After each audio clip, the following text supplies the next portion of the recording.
12 sur Europe 1. Très bon début de journée. Dimitri Pavlenko, vous recevez ce matin le comédien Alex Lutz. Vous savez, quand on crée un spectacle, il faut un axe, évidemment. J'en ai pas. On reconnaît un Français à des dizaines de milliers de kilomètres. C'est une file d'attente. D'accord, bon, c'est pas indiqué en français, donc excusez-moi. Bon. J'avais même glissé dans mon portefeuille une photo de Gandhi découpée dans un journal. En fait, c'était l'acteur du film Gandhi, mais je ne le savais pas. Bonjour Alex Lutz. Bonjour. Bienvenue sur Europe 1. Vous êtes sur la scène du Théâtre du Châtelet pour les 4 dernières représentations de votre second one-man show. Ce sera du 14 au 17 juin au Théâtre du Châtelet. Alors, second one-man show, le premier est honoré du Molière de l'humour en 2016, celui-ci Molière de l'humour 2020. Pourtant, spectacle, on l'a entendu dans le court extrait qu'on vient de diffuser, sans ligne directrice. On arrive à faire un spectacle à partir de rien, Alex Lutz, enfin, en tout cas.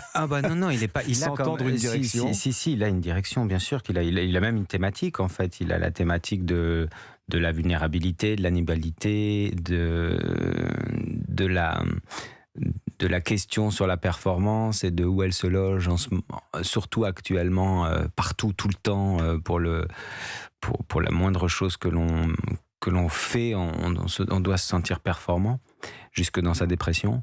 Et ça peut l'air très marrant, là, et donc, dit comme ça. Non, parce que ça, c'est pour moi des sujets qui sont extrêmement drôles quand on a un personnage qui cherche et qui trébuche et qui arrive pas.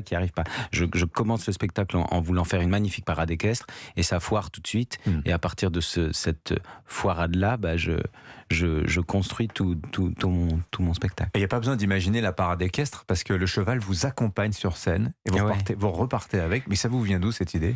Justement là-dessus, sur l'animalité, la vulnérabilité, etc., qui étaient des thèmes. Et puis moi, ma passion et mon amour des chevaux. Et c'est vraiment des compagnons super, si on les soumet pas bêtement, quoi. Enfin, je veux dire, c'est vraiment des vrais chouettes camarades et qui nous ressemblent. Justement, ils sont très vaillants, ils arrivent à rouler des mécaniques, à faire des parades.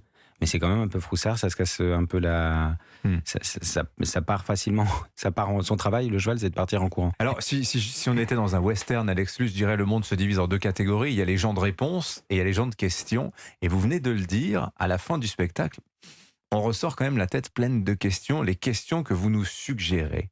Est-ce que c'est quoi ? C'est le Alex Lutz plein de doutes que vous cherchez à transmettre ? En tout cas, j'encourage davantage, s'il y a un message, parce qu'après il n'y a pas de message, c'est sujet à rire, à se moquer de nous-mêmes, à se regarder avec un peu en baissant les masques, voilà. Donc, mais s'il y a un message, c'est c'est sympa de douter un peu. Surtout dans une époque de surexpertise, de contre-expertise, tout le monde est expert de tout le monde. C'est bien de faire un peu pouce. Ouais. Alors vous êtes sur scène, mais vous êtes aussi metteur en scène, vous êtes aussi réalisateur. Le cinéma, vous l'aimez et il vous le rend bien. L'un de vos films, Une nuit, arrive sur les écrans début juillet avec Karine Viard, film que vous avez présenté dans la sélection Un certain regard au Festival de Cannes. Comment ça s'est passé d'ailleurs ? Quelle a été la réception du film ? Vous voyez la vulnérabilité. Tout le monde était content avec l'équipe et moi j'avais tellement le trac que j'ai kiffé 1 heure après.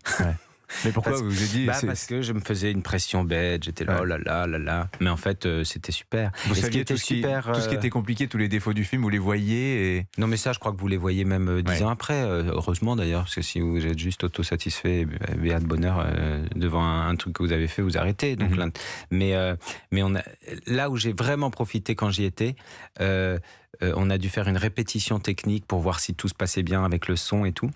Et au-delà de la grande projection en public qui, je vous dis, j'étais très heureux, mais c'est quand même un sacré trac.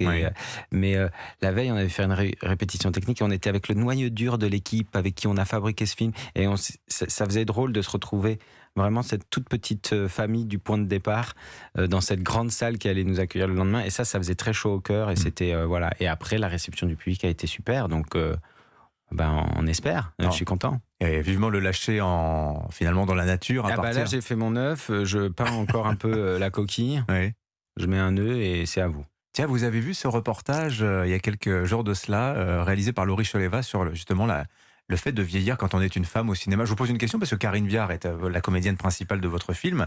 C'est des sujets auxquels vous êtes sensible, vous, en tant qu'homme. en tant que réalisateur, en tant qu'acteur, Alex Lutz? C'est de la politique un petit peu, là, déjà. De quoi? Le vieillissement? Oui. Mon vieillissement ou le vieillissement des Non, femmes? là, je parlais des femmes, mais... Non, disons que j'ai jamais été trop d'accord avec l'idée qu'elles étaient après périmées, qu'on les utilisait pas, machin, de manière plus générale. Oui.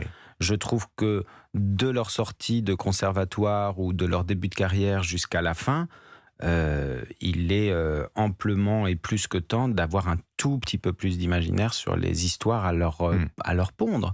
C'est-à-dire que je comprends le combat que c'est pour aller fouiller un beau scénario avec un beau personnage féminin fort. Alors ça vient plus maintenant, heureusement. Mais c'est vrai qu'elles étaient très longtemps cantonnées à des sociotypes pas très nombreux. Oui. Et il y avait des magnifiques actrices parce que vous savez, avec peu d'ingrédients, vous pouvez faire un très bon plat. Donc il y a des acteurs ou des actrices avec une matière pas immense peuvent faire des trucs incroyables.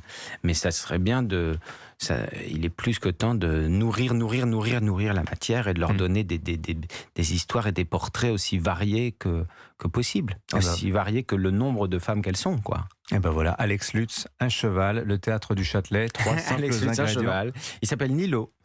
Et c'est mon meilleur copain. Il est à la maison tous les jours. Et là, il est dans les prairies et il s'éclate. Et voilà, on vous voit donc sur les planches du 14 au 17 juin au théâtre du Châtelet, Alex Lutz, et sur grand écran avec Karine Viard, Une nuit qui sort le 5 juillet prochain. Merci d'être venu. Merci de m'avoir accueilli. Merci beaucoup. Bonne journée à vous. Merci d'être venu sur Europe 1.